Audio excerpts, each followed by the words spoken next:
Kylian Mbappé signe chez Sorare, le PIB américain en baisse et nouveau concours spécial sur l'été. Bienvenue à tous les amis dans cette nouvelle édition du JT de la crypto.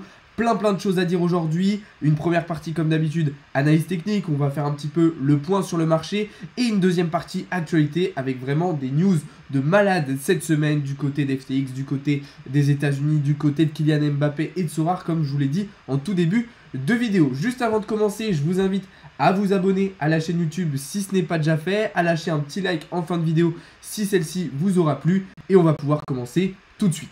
Du coup, comme vous le savez, un début de semaine compliqué pour le marché crypto, un début de semaine dans le rouge. Lundi et mardi avaient déjà été un petit peu baissiers et ça s'est vraiment accentué aujourd'hui avec un Bitcoin qui est repassé sous les 21 000 $ pour même venir chercher les 20 000. Ethereum qui lui est repassé sous les 1200 $ et on le voit, moins 3% sur Bitcoin, moins 7% sur Ethereum, moins 8% sur BNB. Clairement, ça saigne assez fortement aujourd'hui. Alors on verra juste après quelles sont les raisons de tout ça, qu'est-ce qui se passe sur le marché. Mais avant ça, on va regarder un petit peu du côté des autres indicateurs avec notamment l'indice Fear and Greed qui est remonté un petit peu, mais vous le savez, on est toujours un petit peu en décalage. Donc là, évidemment, on reste dans un niveau de peur extrême, rien d'étonnant de ce côté-là. Et du côté de l'indicateur Blockchain Whisper, là, on voit que les longs ont largement repris l'avantage sur les shorts, normal, vu qu'on corrige, les gens rachètent. Maintenant, vous le savez, la majorité a souvent tort et donc on pourrait assister à une correction plus importante dans les heures et les jours à venir.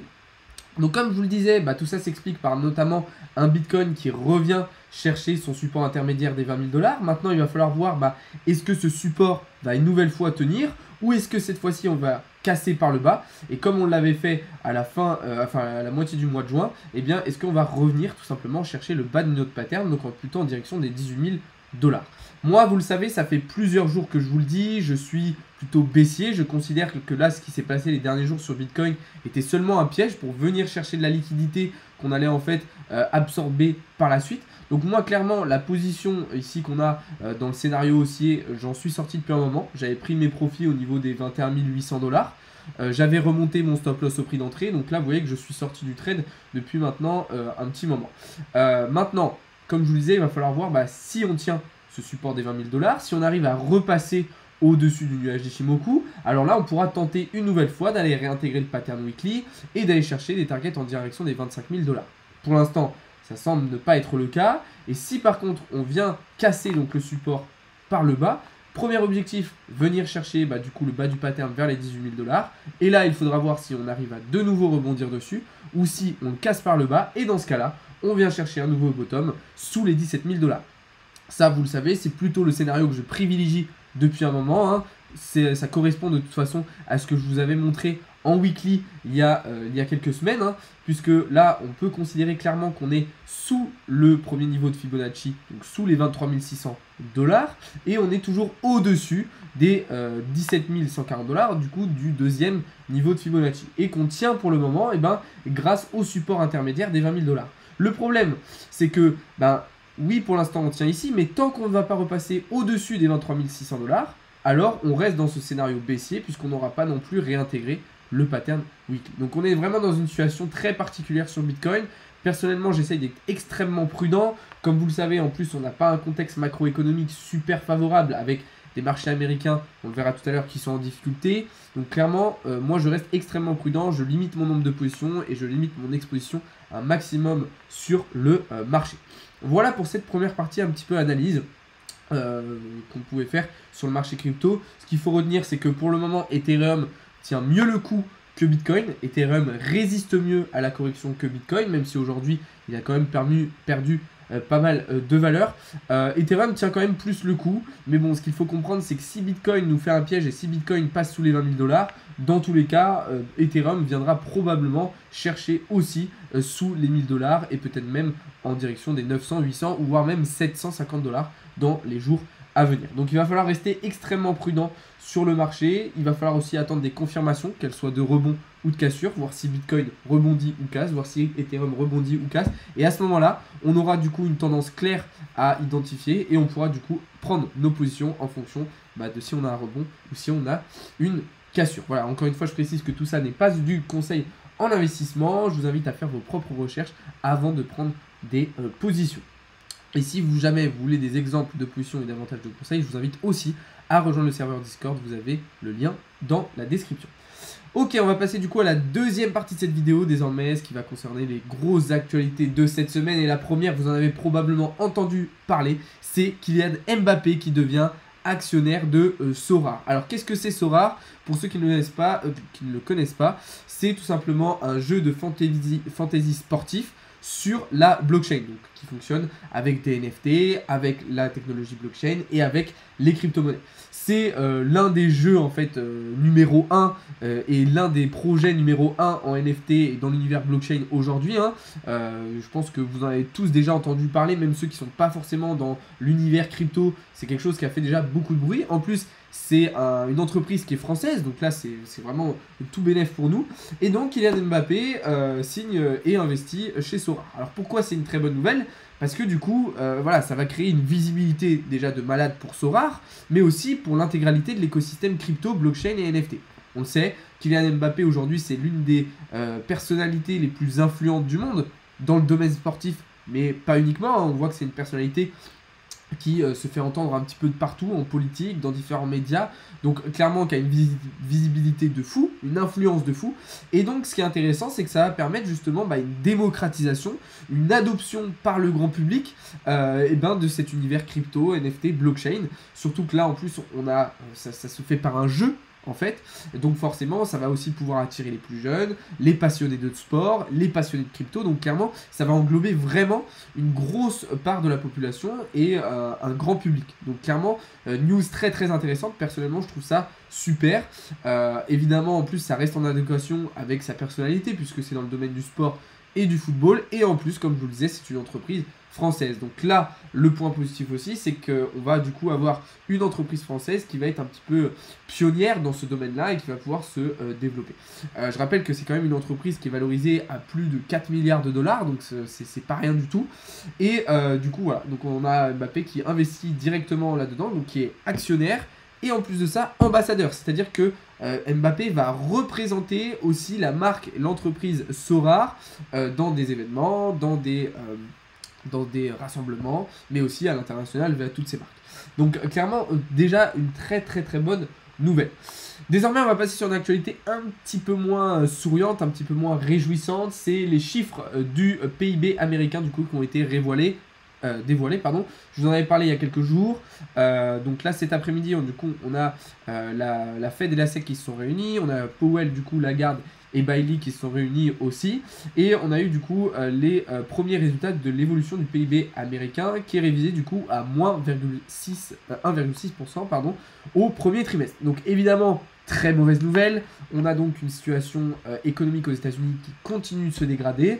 Et évidemment, tout ça devrait tirer les marchés américains vers le bas. Donc que ce soit du côté d'un indice boursier comme le S&P 500 ou le Nasdaq. D'ailleurs, on voit que le S&P 500 continue sa correction, mais ça va l'être aussi pour un certain nombre d'entreprises comme Apple, Google ou encore Amazon. Donc maintenant, comment on va expliquer cette diminution du PIB? On le sait, aujourd'hui les États-Unis sont une puissance en déclin, que ce soit d'un point de vue économique, d'un point de vue militaire, d'un point de vue sportif, mais d'un point de vue soft power aussi. On voit qu'on a un attrait beaucoup plus important maintenant pour l'Asie, avec le Japon et la Chine, qui sont beaucoup plus attractifs du côté soft power. Et puis, évidemment, c'est le conflit aussi avec la guerre qui met en difficulté les États-Unis.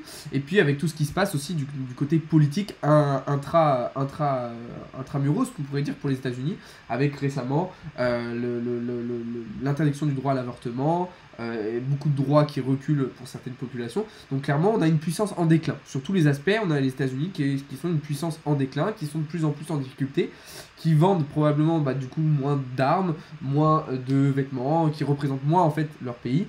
Et du coup, forcément, leur PIB, en tout cas la croissance de leur PIB, diminue. Qu'est-ce que c'est le PIB? Pour ceux qui ne le savent pas, c'est le produit intérieur brut. Donc en gros, pour résumer, c'est la création de valeur d'un pays sur une année. Et cette croissance du PIB pour les États-Unis elle diminue du coup de 1,6%. Donc attention, puisque du coup, comme je vous le disais, ça va impacter les marchés financiers américains. On le sait, Bitcoin est très corrélé au marché financier américain. Du coup, ça pourrait encourager et exagérer en fait la correction qu'on a déjà aujourd'hui. Ok, on passe à l'actualité suivante avec l'entreprise Robinhood qui redécolle en bourse suite à la rumeur de rachat de FTX. En effet, FTX a posé la question, ou en tout cas a émis la rumeur d'un possible rachat de l'entreprise de courtage en ligne Robinhood. Alors on le sait, aujourd'hui FTX est l'une des plateformes de crypto-monnaie qui tient le mieux le coup, qui subit le moins le bear market et qui commence à mettre ses billes un petit peu partout dans tous les exchanges. Ils commencent à investir un petit peu partout, à mettre leur marque un petit peu partout et carrément à faire des rachats, à continuer des levées de fonds, à continuer à recruter des personnes. Ça, je vous en avais parlé. Je vous avais dit que FTX allait probablement profiter de cette période de bear market et de cette période de crise pour s'imposer réellement en tant que leader de plateforme d'échange de crypto-monnaies, mais pas seulement sur l'ensemble du marché. Ça, je vous en avais parlé il y a quelques semaines. Je vous invite à aller voir la vidéo. Elle est toujours sur ma chaîne YouTube. Donc là, rien d'étonnant de voir que FTX bien souhaite faire un rachat de taille, parce que Robinhood... c'est quand même une société qui pèse très très lourd, c'est une société américaine en plus. Donc clairement, moi je trouve que c'est une news très intéressante parce que FTX va encore plus se renforcer, encore plus prendre l'ascendant sur ses concurrents et du coup va devenir encore plus fort. Moi personnellement, c'est une plateforme que j'utilise et que j'apprécie particulièrement. Alors je l'utilise notamment pour mon trading quotidien FTX, mais je trouve que c'est une très très bonne nouvelle et comme je vous l'avais dit, c'est quelque chose dont je vous avais déjà parlé puisque moi voilà, je m'attendais clairement à ce que FTX se serve de cette période. Voilà, c'était cette vidéo là ici il y a 3 semaines où je vous avais dit que FTX justement allait devenir probablement un des gros leaders du marché pendant cette correction, pendant cette crise, pendant ce bear market. Et bien pour le moment ça se confirme. C'est aussi l'une des seules entreprises qui n'a pour l'instant pas licencié de personnes et qui a même continué d'en recruter. Donc vraiment très très bonne nouvelle. Ok les amis, on va désormais passer à la dernière actualité de cette vidéo et ça va concerner cette fois-ci le continent africain avec le projet Sango qui va voir le jour du coup très très prochainement. Alors qu'est-ce que c'est le projet Sango? On en avait déjà parlé il y a quelques semaines. En gros, c'est la volonté pour la Centrafrique de faire du pays un hub crypto, un hub numérique. Donc ça va passer par une attraction d'entreprises dans le secteur des crypto-monnaies, de la blockchain, des NFT, dans le Web3 globalement. Donc ça va être vraiment pour but de redynamiser la Centrafrique. Et du coup, le projet sera lancé le 3 juillet. Donc ça va arriver très très prochainement. Le 3 juillet, c'est dimanche. Donc voilà, on voit que c'est un projet qui a vu le jour très très rapidement. Je pense qu'il y a eu vraiment pas mal de travail de fait derrière. Donc moi personnellement, je trouve que c'est une très très bonne nouvelle. À la fois pour les crypto-monnaies et l'univers Web3 qui va pouvoir se développer en Afrique, mais aussi pour l'Afrique, du coup, qui va pouvoir prendre un ascendant et un avantage assez intéressant sur d'autres régions du monde et qui va potentiellement pouvoir devenir justement un centre ultra important du Web3, de la blockchain et des crypto-monnaies partout dans le monde. Donc évidemment, il va falloir que ce projet il soit encouragé par des investisseurs, mais je pense que ça devrait attirer des investisseurs, ça devrait attirer des entreprises, donc redynamiser aussi, en tout cas dynamiser, parce qu'on peut pas dire que cette région a déjà été trop dynamisée, mais du coup dynamiser la région de Centrafrique et l'Afrique en général. Alors, on sait que l'Afrique est une région très utilisatrice et très très fan des crypto-monnaies, du Web3 en général, donc personnellement je trouve que c'est une très très bonne nouvelle. Voilà les amis, on arrive au terme de cette vidéo. Juste avant de terminer, je vous rappelle que à partir d'aujourd'hui, il y a un nouveau concours sur Instagram et sur Twitter avec des cryptos à gagner, des accès VIP, des accès premium, des séances de coaching. Vraiment, il y a plein de cadeaux. Je vais essayer de vous régaler un maximum tout l'été. Donc, n'hésitez pas à aller checker ça sur Instagram et sur Twitter. Je vous conseille de participer sur les deux plateformes pour maximiser vos chances de gagner. Je vous invite aussi à rejoindre le serveur Discord. Vous avez le lien dans la description. C'est là que vraiment tout se passe.